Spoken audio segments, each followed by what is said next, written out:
نام خداوند بخشنده مهربان. سلام عرض کنم خدمت شما عزیزان دلم. امیدوارم حالتون خوب باشه و از زندگی زیباتون هم لذت ببرید. با محمد عزیزم در خصوص بازنشسته ها یک ویدئوی آموزشی بسیار زیبا، سلسله ویدئوهای آموزش دوره دلی دکتر مالی تقدیم شما نازنینان میکنیم. همراه ما باشید، توصیه ها رو گوش بدید. توصیه های بسیار بسیار مهمیه، یاد بگیریم و بهشون عمل بکنیم. عزیزمید محمد جان بفرمایید. سلامت باشید دکتر جان. سوال اولی که خیلی پرسیدن در خصوص اینه که با پول سنواتی که بعد از بازنشسته شدن در اختیارمون قرار میگیره چه سرمایه گذاری میتونیم انجام بدیم؟ تو چه حوزه‌ای بیشتر؟ محمد جان، خیلی از بزرگوارانی که ما افتخار داریم به این مرحله از بازنشستگی میرسن که سنوات خدمتشون رو دریافت میکنن، تشریف میارن جهت آموزش. یه توصیه خیلی مهم این هستش که قبل از اینکه ما به مرحله بازنشستگی برسیم، یکی اینکه این مرحله رو پذیرا باشیم به عنوان یه قسمتی از زندگیمون. زندگی از نظر من فصل‌های مختلف داره و از نظر من در یک مسیر رو به رشد و رو به کمال و رو به رسیدن به پروردگاره. باید اینو بپذیریم که بازنشستگی یک قسمتی از این مرحله بسیار بسیار زیباست. پس نکته اول اینه که من قبل از اینکه به این مرحله برسم براش برنامه داشته باشم، هم از نظر مالی، هم از نظر فعالیت جسمی، هم از نظر اینکه چی کار میخوام بکنم، کجا میخوام برم، یه محیط کاری برای خودم داشته باشم، دفتر کاری داشته باشم، یه رفیقی داشته باشم، پا داشته باشم، فعالیت خودم براش برنامه داشته باشم. میخوام برم سفر، میخوام هر کی کاری که دوست داره بکنه.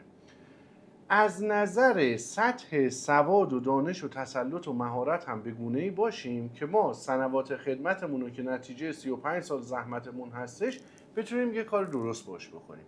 خب هر بزرگواری، هر برهه‌ای که میاد تو هر تایمی هر چیزی که جذابه ما بهش پیشنهاد میدیم. مثلا میگیم آقا الان نقره رو 185 میلیون تومان یک کیلوش خیلی عالیه. میگیم آقا طلا الان رو 9 میلیون و 700 هزار تومان هنوزم به دید بلند مدت کار خوبیه. میگیم آقا با توجه به مبلغ سنوات شما خرید زمین تو شمال میتونه فکر خوبی باشه، چون شما برنامه داری تو فرم پرسشنامه مالی نوشتی میخوام ویلا بخری به سلامتی. بعدن این ما و تفاوتش رو بیا پرداخت کن، یه ویلای آماده بگیر، تو پروسه ساختم وارد نشو، بی خودی تو این سن خودت تو شرایط سخت ننداز، زمین تو بده، ویلای آماده رو بگی، ما و تفاوتش رو پرداخت کن. به بعضیا میگیم نه، شما بیاید آموزش ببینید، 6 ماه سال وقت بذارید که اگر قبلش این کارو بکنن خیلی بهتره. 6 ماه سال وقت بذارید، بیاید تو بورس سرمایه گذاری بکنید، کمک خرجتون میشه برای حقوق بازنشستگیتون. به خیلیاشون میگیم که آقا لیست دارایی‌های شما رو که داریم نگاه میکنیم، این دارایی از نظر من مثلا 2 تاشو میتونید تبدیل به احسن بکنید، این کارو کن، این کارو کن، این کارو کن. یعنی بزرگواران وقتی فرم پرسشنامه مالی و 3 صفحه هستش برای ما میفرستن، خب خیلی ما میتونیم راحت‌تر کمکشون بکنیم، چون اونجا هدفشون معلومه، وضعیت فعلیشون معلومه، دخل و خرجشون معلومه، درصد سرمایه‌گذاریشون، ریسک‌پذیریشون، نقاط فراغتشون، خواستشون، برنامهشون، همه چیزشون تو اون 3 صفحه با توجه به نحوه طراحی مشخص. خب خیلی راحت میتونیم کمکشون بکنیم و خدمت بزرگی به بازنشسته‌ها کردیم، می‌کنیم و خواهیم کرد. ولی نوجوانا برنامه داشته باشن که زمان بازنشستگیشون رو خودشون انتخاب بکنن. این خیلی یک کار قشنگیه. استارت این قضیه برای من با مطالعه کتاب در جوانی بازنشسته شوید رابرت کیوساکی بود. بعدش کتاب 7 گام تا آزادی مالی تونی رابینز بود. یادمه یک بار مأموریت داشتم میرفتم مشهد، توی فرودگاه مشهد رفتم کتاب خریدم و شروع کردم به مطالعه و تو هواپیما خوندن، اونجا کار کردم و بعد از اون می اومدم تو هتل کتاب میخوندم و این جرقه خورد تو ذهن من که چرا اصلا زمان بازنشستگی رو من تعیین نکنم. زمان بازنشستگی رو خودم تعیین میکنم. حالا اگر دوست داشتم ادامه کار بدهم، برای عشقم، برای دلم، برای رسالتم، وظیفه‌ام، اون کاری که واقعا توش بهترین هستم، مثلا انگشت منحصر به فردم، اون رو واقعا به خاطر رضای خدا، به خاطر شکرگزاری، به خاطر اینکه در واقع نظر من عبادته، چون هر کسی تو هر زمینه‌ای تو هر کاری بهترینه، بره اون کار رو انجام بده، عبادت میکنه، خودشناسی میکنه، خداشناسی میکنه و با انجام اون خدمت واقعا شکر میکنه پروردگارش رو بابت استعدادی که بهش داده. پس زمان بازنشستگی رو خودتون تعیین کنید و کوتاه بکنید. و این یه نقطه عطفی تو زندگی من بود که اصلا خیلی درگیر این شدم که با چه چیز میتونم زودتر بازنشسته بشم. خب من یه چیزی میخواستم که درآمد برام داشته باشه دیگه. آدم ملک بخره سرمایه زیاد میخواد، اجاره کمه. کسب و کار بخوای ایجاد بکنی سرمایه زیاد میخواد، فقط پول نیست، تخصص میخواد، فروش داره، بازاریابی داره، تیم میخواد، کار یه نفر نیست. چیزی که میتونست من رو به عنوان یه نوجوان بازنشسته بکنه بازار بورس بود. چون سود سهام تو ایران خیلی بالاست، خیلی جذابه و ریت بازگشت سرمایه و ریت پولی که میذاری سود میگیری خیلی بالاست. اینه که من جذب بازار بورس شدم و خیلی دوست داشتم و کیف کردم و واقعا بازنشستگی زودهنگام من تو اهدافم نوشته بودم 30 سالگی انجام بدم با توجه به نوسانات ارز سالش یادم نیست، 28 سالگیم بازنشست شدم، 2 سال افتاد جلو. چون انقدر که نوسان داد من 2 تا معامله خیلی خوب روی طلا انجام دادم، مثلا زودتر بازنشست شدم و اصلا سعی ریختم. یادم شیران خیلی زیاد داشتم، البرزارو خیلی زیاد داشتم، فباونه خیلی زیاد داشتم دیگه. با همون سود سهامش گفتم بستم دیگه، زندگیمو بستم کافیه. فولاد فامیلی، شبنام، سهمای بزرگ.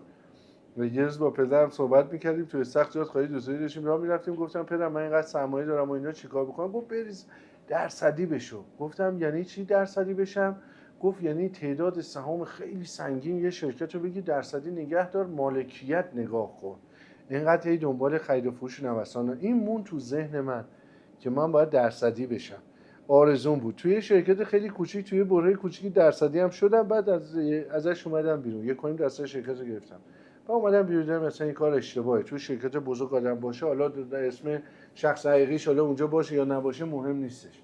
اینه که واقعا بورس از این نظر و جذابه و تا زمانی که نرخ سپرده بانکی ما همین نرخ بالاست این فرصت تو بورس مهیاست، ولی نرخ بانکی ما کم بشه دیگه این فرصت تو بورس نیست.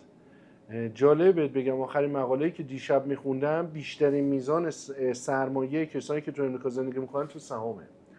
یعنی مردم خیلی درگیر بازار سهام هستن، با اینکه اونجا میزان تقسیم سود پایینه ولی همین تقسیم سود پایین بازم براشون جذاب بوده.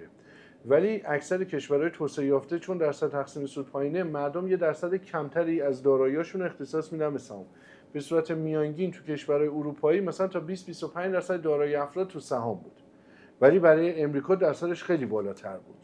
برای کشورهایی که کمتر توسعه یافته هستن خب این درصد مشارکت مردم تو تولید و تو اقتصاد و تو بورس خب کمتره و اینکه تو کشور ما هم خب قطعا خیلی پایینه. اگه کد فعال بورسی رو بخوای بذاری الان 200,000 نفر هم واقعا نیستن. بازار که بد میشه کلا 30-40 هزار نفر بیشتر نیستن و این آینده درست میشه. آینده هم تعدادش زیاد میشه، هم مشارکت زیاد میشه و این تقسیم سود هم از بین میره. فرصت موقتیه، این در آینده از بین میره و دیگه یه همچین فرصتی وجود مثل تمام استاک مارکت های کل دنیا میشه. دکتر جان کلمه بازنشستگی خودش به تنهایی اینو یاد آدم میندازه که 30 سال کار میکنی و اینا. میشه دقیقاً اون حسی که داره وقتی مثلا آدم بازنشسته میشه رو به اون بگی که مثلا این مفهوم کلمه برای ما دقیق‌تر جا بیفته که وقتی میگیم بازنشستگی در واقع با چی قراره طرف بشیم؟ اون چیزایی که ارزشمندتر هستن رو به دست میاریم یا نه اون چیزایی که ارزشمند هستن اتفاقا اون موقع تموم میشن؟ میدونید مثلا شما موقع واسه همون ارزش داشته که بازنشست بشیم، حالا که شدیم که مثلا به یه مثلا سرمایه دوست داشتیم برسیم و رسیدیم. خود کلمه بازنشستگی رو به زحمت از دید خودتون برامون یه توضیح بدید. خیلی قشنگه.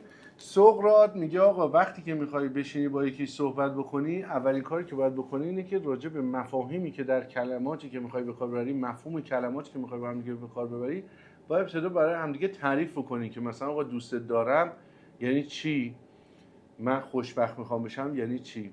بعد یه سری سلسله کتاب‌هایی داره به نام رساله، مثلا میگه آقا 5 رساله، 4 رساله، 6 رساله که اینا رو همه رو افلاطون نوشته. رساله های سقراط افلاطون نوشته، چون سقراط هیچ کتابی نداره، همه رو افلاطون نوشته.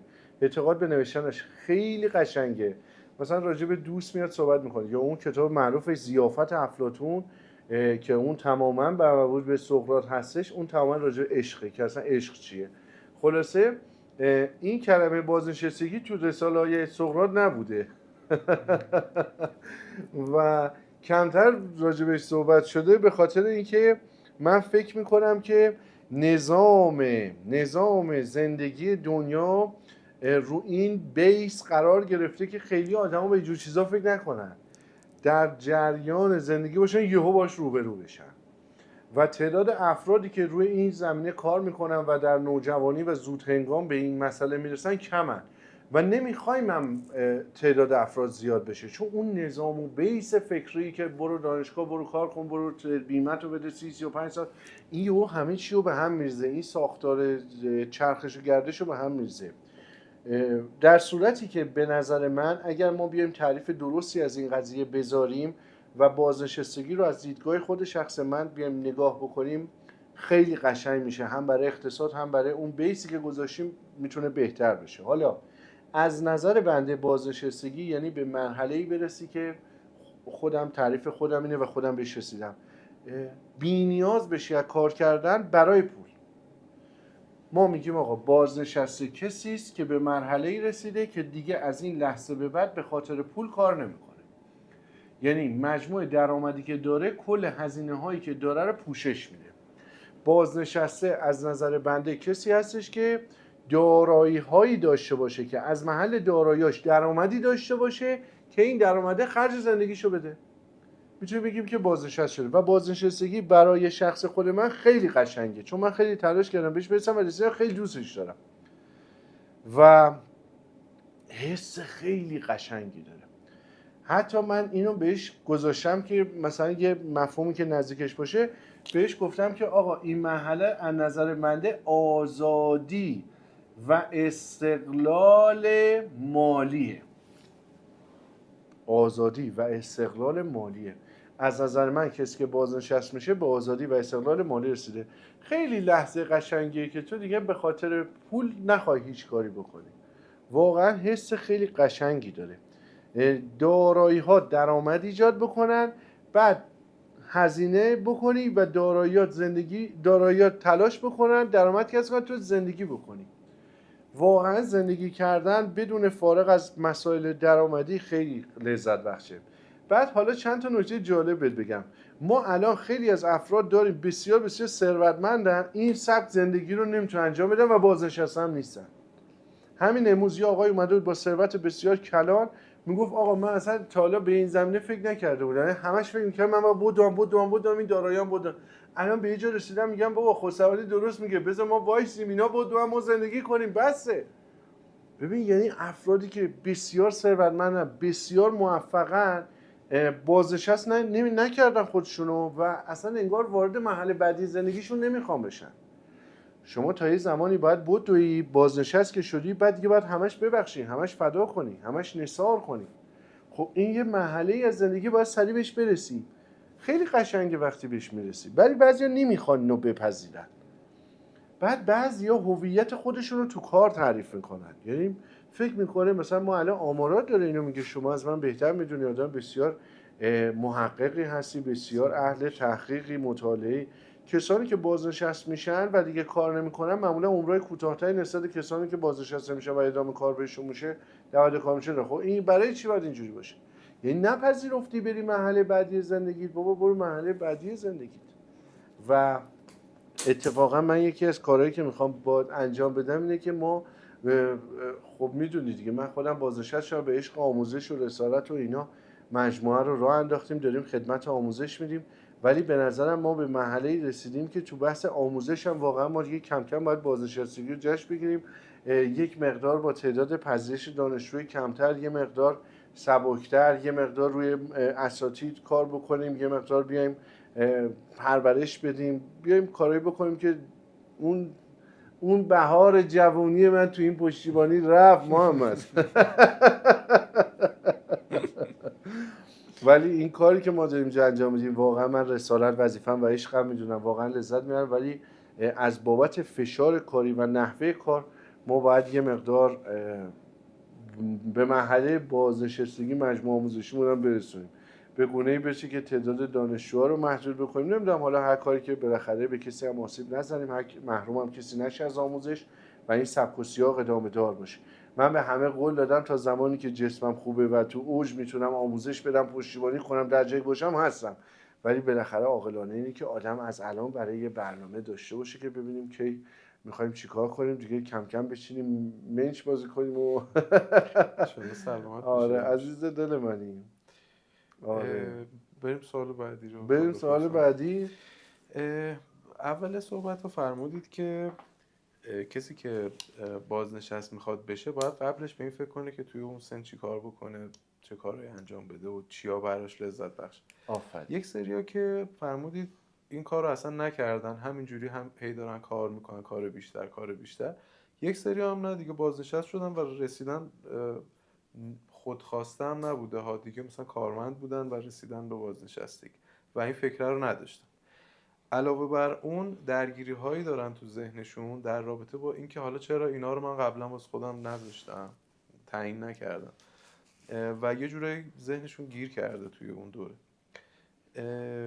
چجوری میتونن الان واسه خودشون اون مسیر قشنگو بسازن، یا چجوری میتونن اون ارزش هایی که دوست دارن رو پیدا بکنن، چجوری میتونن به اون سمتی که باید قدم بذارن که جذابتر بشه واسه شون اون موضوع؟ ببین محمد جان، چیز خیلی جالبی که وجود داره که خودت از من بهتر میدونی، اکثر عزیزانی که میان تو دوره میگن ای کاش زودتر اینا رو میدونستم. خیلی وقتا این ای کاش ها به سالهایی برمیگرده که خود من بازنشست نبودم. مثلا میگن ای کاش ما 15 سال پیش بزنیم. اصلا میگم بابا من 15 سال پیش خودم نمیدونستم مسیر زندگیم چیه. ولی خب اونایی که تا مثلا 5 سال پیش میگن منطقی تره. ولی خب این ای کاشا خیلی زیاده. و یه نکته‌ای که اینجا وجود داره اینه که جوونا و نوجوانا عاقل باشن، مسیر رفته دیگران رو دیگه تجربه نکنن، درس بگیرن، فکر کنن. میگن آقا یه آدم پخته 45 سال 50 سال میگه آقا ای کاش زودتر بود. خب تو پس از الان برای خود برنامه بچین، تو نوجوانی، تو جوونی، باید به فکر این باشی. الان امروز صبح که نوجوانا رو دعواش کردم، گفتم بابا تو دنبال 2010 شایی هستی، مثل که اومدی پیش من دنبال 2010 شایی اومدی تو زندگی تو بسازی، طرز فکر تو بسازی، اشراف تو بسازی، دانش، تجربه، مهارتت، ادبت، اخلاقت، اینا رو اومدی بسازی. کجا اومدی؟ یه تهدیدش کردم، گفتم یا تو خط من میای یا اینکه حذفت میکنم از دوره. تو گوش بدی، بر 16 سالته، تو پدر مادرت به تو لطف کرده اومدی اینجا، موهبت الهی بوده. تو بعد نشستی هم میگی نقره بخرم، طلا بخرم، فلان کنم، بیچارهمون کردی. بابا برو یه چی بخر تموم شد بره. این پولا رو ول کن، این اصل کار خودتی، دارایی اصلی خودتی. بنابراین نوجوانا و جوونا عاقل باشن و کسانی هم که میگن ای کاش گذشته تموم شده رفته، از همین الان یه برنامه بچینن، توی ددلاین زمانی منطقی بهش برسن، زیر 1 سال تلاش کنن بهش میرسه و چقدر هم زندگی قشنگتر میشه، چقدر هم معنا مفهوم پیدا میکنه. میتونن قشنگ یه تایمی برای مطالعهشون بذارن، یه تایمی برای بازار بورس بذارن، یه تایمی برای خانوادهشون، برای ورزششون. میدونی قشنگی بورس چیه؟ این اصلا جذابیتش اینه بابا این لپتاپ و کامپیوتر، یه کامپیوتر، لپتاپ، یه اینترنت، تمام، خیلی کیف میده. الان من مثلا میدونم خیلی از عزیزانی که ما در خدمت هستیم بازنشسته هستن، میرن کتابخونه ملی، فوق لیسانس به بالا، خوش رو زودتر بازنشسته کرده، میره تایم بورس و کتابخونه ملی شروع میکنه مطالعه کردن و بورس بازی و اینا. بعد دیگه زور میره خونهش، میره پیش خانوادهش، کیف میکنه، ورزش میکنه، مسافرت میکنه، لذت میبره، عشق میکنه. بعضیا برای خودشون دفتر گرفتن، یه دفتر کوچیک گرفتن، با 4 نفر رفیقاشون نشستن، چارتایی دارن دوره‌ها رو میبینن، تحلیل میکنن، بررسی میکنن، هم لطف دارن، محبت دارن، هم دعوت میکنن. میگه آقا ما الان نشستیم اینجا بازنشسته، فیلم میفرستم که آقا ما داریم کیف میکنیم، لذت میبریم و این شکلی. خب خیلی قشنگه. یا بعضیا فیلم میفرستن آقا ما اومدیم با همسرمون در شمال داریم زندگی میکنیم، ما آرزومون این بود در دوران بازنشستگی بتونیم بریم شمال. از یزد داشتیم، از خوزستان داشتیم، از خرمشهر داشتیم، از اصفهان داشتیم، خیلی از مخصوصا از شهرهای جنوبی کشور خیلی دوست داشتن بازنشستگی برن توی شمال زندگی بکنن، برن گیلان زندگی کنن، رامسر، چابکسر، رودسر، اینا همه مثالای واقعیه. برن تونکابو، نوشهر. خب الان رفتن اونجا، یه لپتاپ دارن، یه باغچه‌ای هم گرفتن، سبزیکاریشون انجام میدن، ورزششون انجام میدن، همسرشون هم هست، فرزنده هم خدا رو شکر رفتن شهرشون کم شده و دیگه منتظرن که این نوه‌ها بیاد و خودشون بیاد و هی پذیرایی میکنن، کیف میکنن و لذت میبرن. خب این خیلی واقعا قشنگه دیگه، خیلی واقعا عالیه. یعنی با یه لپتاپ، با یه اینترنت یه کار خیلی شیک و با کلاس و ترتمیز و با حداقل امکانات. ما آموزشامون باعث شده در سطح کشور جالب بهت بگم 2 تا کالا دیگه پیدا نمیشه و خیلی گرون شده. یکی ماشین حساب شارپه یکی نقره است. نقره و ماشین حساب شارپ واقعا خیلی گرون شده و جفتش هم عالیه و همین کافیه. یعنی یه ماشین حساب بچه‌ها بگیرن، یه نه دفتر، یه نه خودکار، با یه نه لپتاپ، هر لپتاپی که دوست داشتن، اصلا لپتاپ کانفیگ خاصی هم نمیخواد، همین که فقط روشن بشه و اینترنت و اکسل و سایت بورس، تمام. واقعا کار با کلاسیه، واقعا کار معرکه‌ایه. بعد درس زندگی به آدم میده. آدم بازنشسته آدم پخته‌ایه. من بعضی از بازنشسته‌ها رو بهش میگم من برادر کوچیکتم، ولی من باید دعوت بکنم، داد و بیداد بکنم سر که بابا تو یعنی 60 سالت شده تو هنوز این درس زندگی رو نمیدونی، اینجا خلاف اون میخوای عمل بکنی. شما یه اشتباهی کردی در یه تاریخی، یه کاری کردی، تموم شد. الان باید بپذیری اشتباه کردی، رویت رو عوض بکنی. هی پافشاری رو اشتباه داری میکنی، برای چی؟ خب تو زندگی نمیکنی، اینجا هم نباید بکنی. سهم اشتباه خریدی، بابا بفروشش. کارخونه یه مدت خوب بود الان دیگه خوب نیست، خب عوضش بکن. نصف سبدتو بکن طلا، عمدتو بکن طلا تا تسلط مورد زیاد بشه. بابا شرکت سود نقدی محور بخر. اینجا اومدی دنبال چی؟ شرکت زیانده 20 تومانی پیدا کردی که چی بشه؟ آدامس نمیدن و نمیدونم لوبیاس و اینا حرف آدم بی سواده. دنبال شرکت درستمون با شرکت زیر 100 تومانی که لوبیا هم بهت نمیدن که بابا افزایش سرمایه نمیتونه بده اصلا تو بورس. آها اینطوری که باسواد شدی، سطح سوادتو بیار بالا. اینایی که ویدیو بینی وایرال میشه در تخصص بورس، اینا همه اثر اوج نادانیه. باید دنبال کارخونه خوب باشی، شرکت خوب باشی. لوبیا چیتی که نیومدی. بعد جالبه مثلا نمیفهمه که بابا لوبیا چیتی مگه چقدر داره. این کارخونه که تو میگی لوبیا بهش میره 27000 میلیارده. خب یه حساب‌ها 40 تومنه، بانک صادرات 40 تومنه، بانک تجارت و ایران خودرو هم 40 تومنه. اما اینا هر کدوم متفاوتن. ایران خودرو 100,000 میلیارد تومنه، حساب‌ها 60,000 میلیارد تومنه، بانک تجارت 70,000 میلیارد، 35,000 میلیارد، تجارت 65,000 میلیارد. این چقدر متفاوته. زبان اسمان 20,000 میلیارد، اونم همین قیمته. بعد کرمان هم دوباره همین قیمته، اون 4,000 میلیارد تومنه. آخه اینا بابا این 40 تومن با اون 40 تومن یکی نیست. آن یکی شیر است که انسان میخورد، آن یکی شیر است که انسان میخورد. این کجا و آن کجا. خلاصه که خیلی دوست دارم من. حالا من نمیدونم اینقدر دوست دارم اینجوریه یا واقعا این دوست داشتنیه لعنتی. ولی خب من خود شما رو الان خیلی سال درگیر کردم و دنبال این بودم که خود دنبال یه شخصی که زود بازنشسته بشی، زود دارایی رایگان ایجاد بکنی، سود سهام بگیری. تا حدودی هم تو مسیر رفتی بالاخره با تمام پسی‌ها و سختی‌ها و اینها.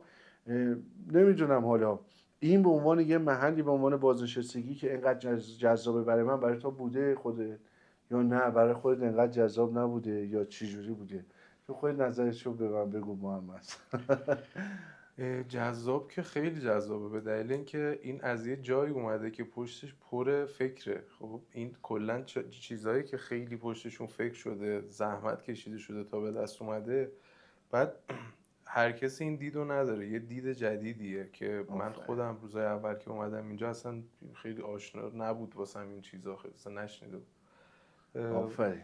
ولی خب میدونی چون یه نوآوری خیلی درستی توش داره که اصلا کسی به اون دقت نکرده، کسی نرفته دنبالش، خیلی جذابه و این جذابترش داره میکنه که ما داریم اینو میبینیم، هم توی عمل داریم میبینیم، هم بچهای خودمون، یعنی هم دانش پذیرا رو داریم میبینیم، هم بچهای خودمون. و به قول شما حالا پس بلندی رو داشته ولی خیلی فکر پشتشه. این خیلی جذابه. خیلی کیف میده دارایی کار میکنه برات. میبینی وقتی یه دارایی میخری، اون دارایی کار میکنه، یهو مثلا موبایل برات میخره، بعد فرض کنی سایزش بزرگ بشه، یهو خونه‌تو بخره، ماشینتو بخره، یهو زمینتو بخره. مثلا بعضیا میگن پیام میدن، کامنت میذارن، ما تعجب میکنیم شما مثلا میگه شما نادونا هنوز تو بورسید. خب بابا جان من کل دارایی‌ام من تو بورس داره بردم. اصلا فبا هنر 4 تا از بهترین دارایی‌های من فبا هنر تهیه کرده. خیلی جالبه بگم، من هر دفعه میرم یه هتلی از توی موتلگو، خیلی هم هتل معروفی نیست ولی خیلی من دوستش دارم، حالا اسمش هم نمیگم تبلیغ و اینا هم نشه، هر دفعه میرم اونجا فبا هنر خیلی گرون شده و وقت فروششه. تا حالا 2 بار رفتم به هتل، همون هتل بودم و خیلی وقت فروشش بوده. بعد خانمم دیگه میدونه دیگه، میگم من امروز دیگه باید حتما لپتاپ بیارم 100 صبحانه چون این دیگه وقت فروششه. میگه او میرم اونجا اینو میفروشم و 2 تا دارایی هر دفعه خریدم و 2 بار این کارو من خیلی عالی انجام دادم و جفتشم هم خریدشو هم فروششو تو تمام فضای مجازی گذاشتم. حتی دفعه آخرش جالب بهت بگم رو 12,000 میلیارد تومان گفتم آقا این تو سقف قبلی تکنیکالسا نفروشن، اینجا تازه ما داریم میخریم، این 100% میتونه رشد بکنه. صاف محمد اومد رو تارگت 24,000 میلیارد. اصلا خیلی جالبه.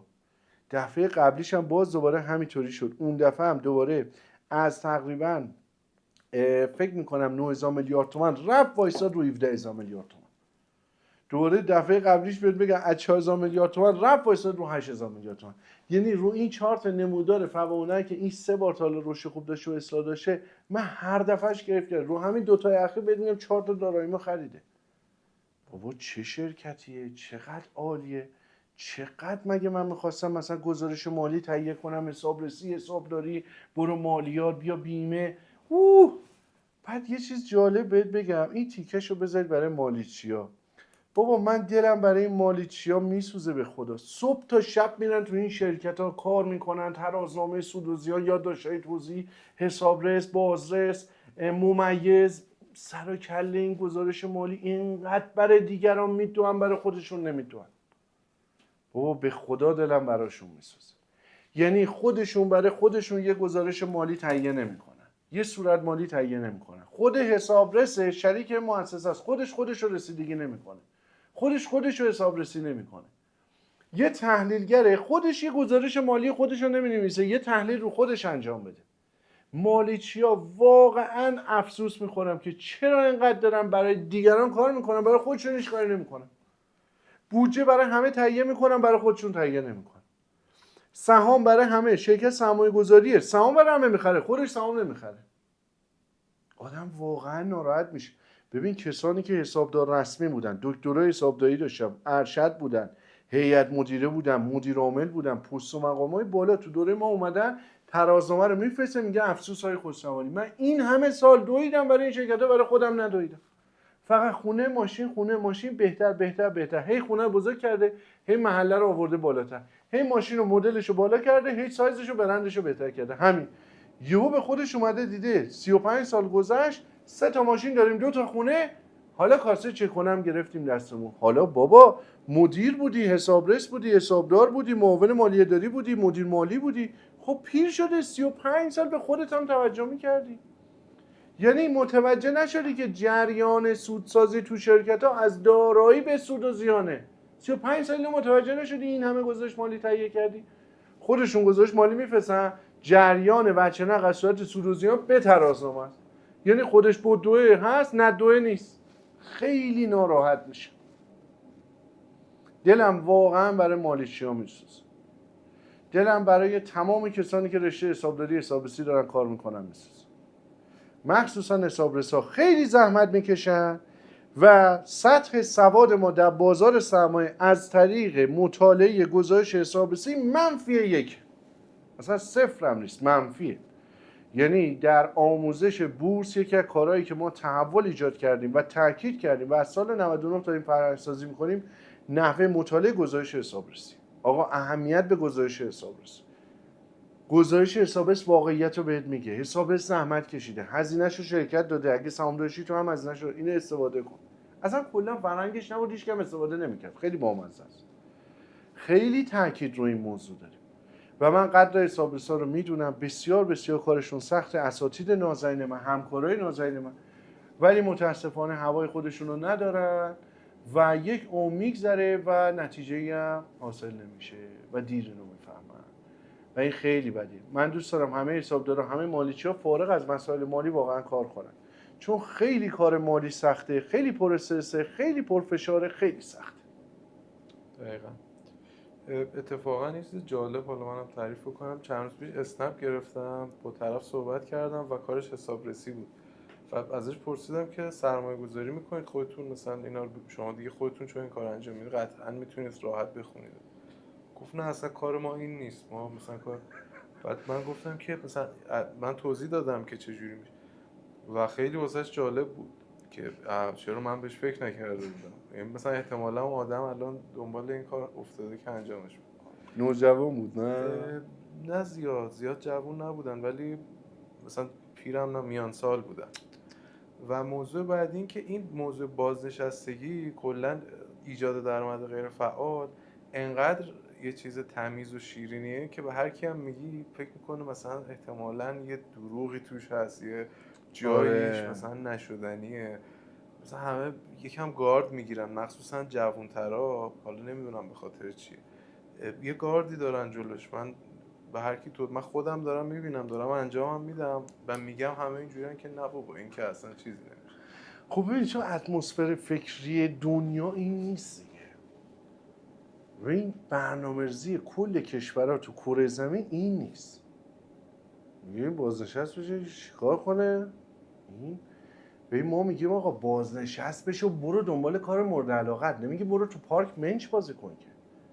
ببین اون میگه نه این بذار 35 سال بدوه که برای تامین اجتماعی کار بکنه، بعد دوباره نفر بعدی بیاد بدوه که پول این جدیده رو بده دیگه. این بازنشست رو پول اینا کی میخواد بده؟ اون بره بدو دیگه.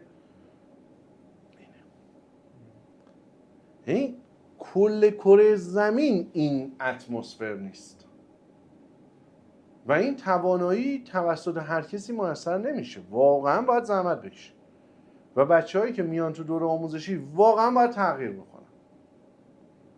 مثلا میگه من تعجب میکنم چرا اینا اینقدر ارزون میفروشن. خب باید تعجب بکنی چون این دنیای دیگه است. اون کاسبی که داشتی تموم شد. اینجا قیمت بازار تعیین میکنه، شما تعیین نمیکنی. به اوایل دوره آموزشی 3-4 ماه واقعا ما پوست میکنیم، واقعا پوست من کنده میشه، پوست بچه‌هام کنده میشه تا این بره مرحله بعدی. میدونیم باید بتونن این تغییرها رو انجام بدن، این طرز فکرها رو ببینن، این بینش رو ببینن، این سطح بالا رو برسن. اون مسخره بازی نیستش که شما میگه اون بازنشسته تهش باید وایسه دیگه. نمیشه که مثلا دانش و تجربه و مهارت و تسلط صفر باشه بگیم ما بازنشسته شدیم. واقعا به معنای واقعی تو باید بازنشسته شده باشی، آخرش باید باشی. و یه نکته هم که دوست دارم بهت بگم، بچه‌ها خیلی درخواستایی میکنن، مثلا میگن آقا شما بیاید به ما پتانسیل درآمدزایی یاد بدید. ما الان سرمایه‌ای که بذاریم سود سهام بازنشسته بشیم نره. خب بابا جان یکی این که شما باید پتانسیل اینو اول از خودت ایجاد بکنی که سرمایه نمیخواد.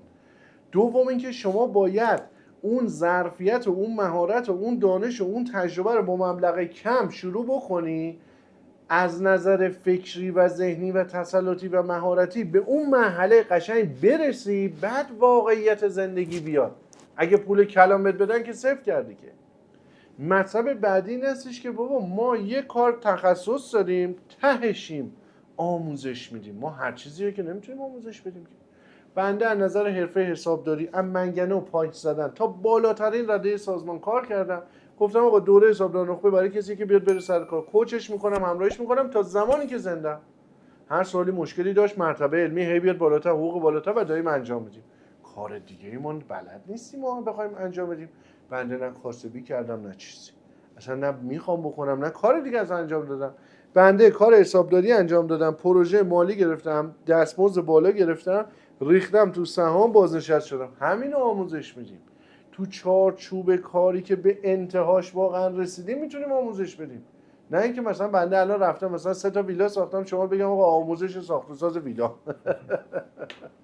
این که نمیشه که.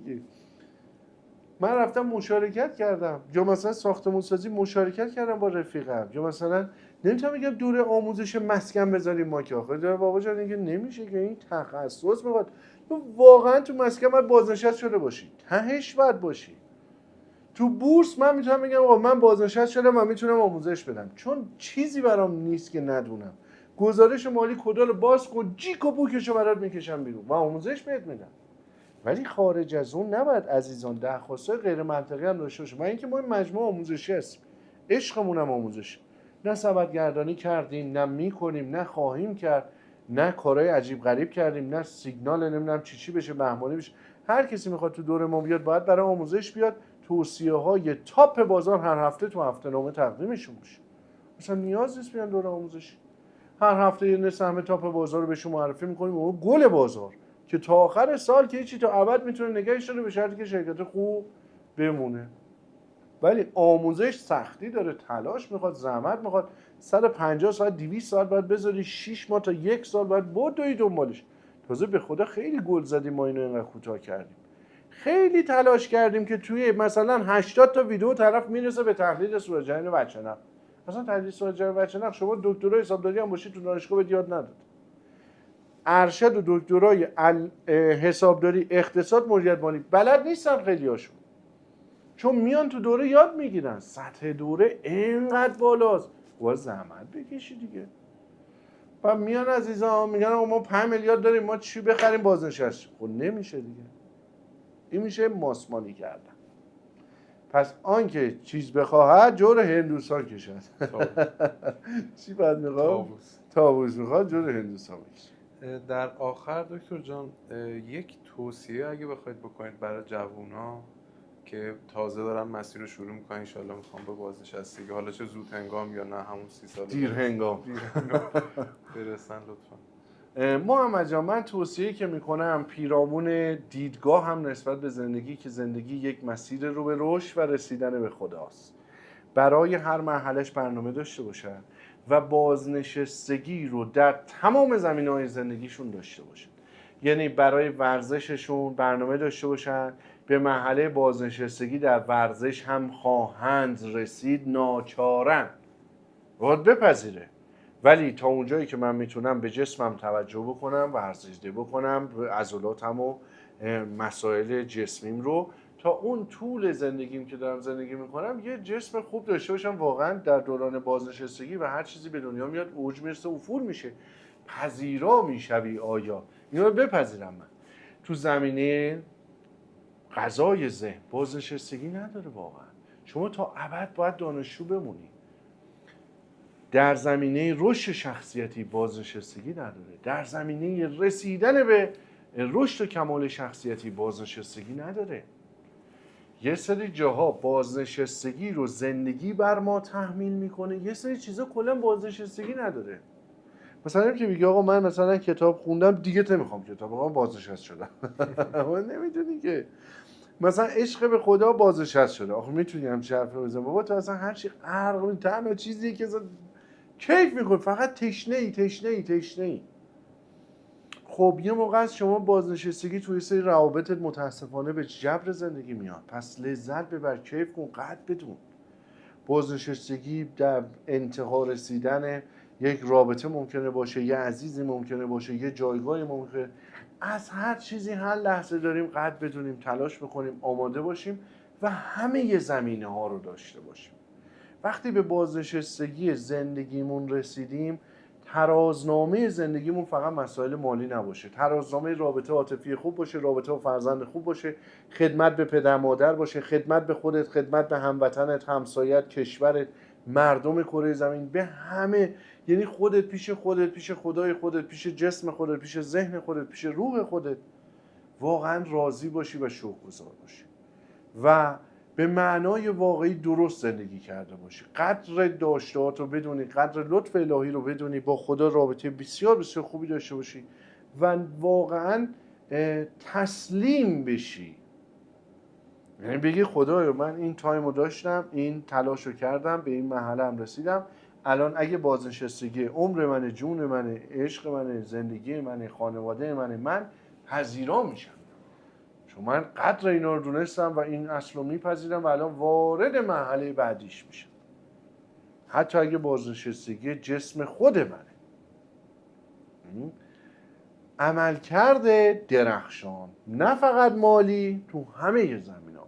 پس سرمایه گذاری تو همه زمینه ها همزمان با هدف قشنگ، با انگیزه درست، با برنامه‌ریزی درست همیشه مستدام و منظم صورت بگیره. انشالله همه بزرگواران هر آنچه که میخوان همیشه بهش برسن، خوشحال باشن، شاد باشن و خندان باشن انشالله.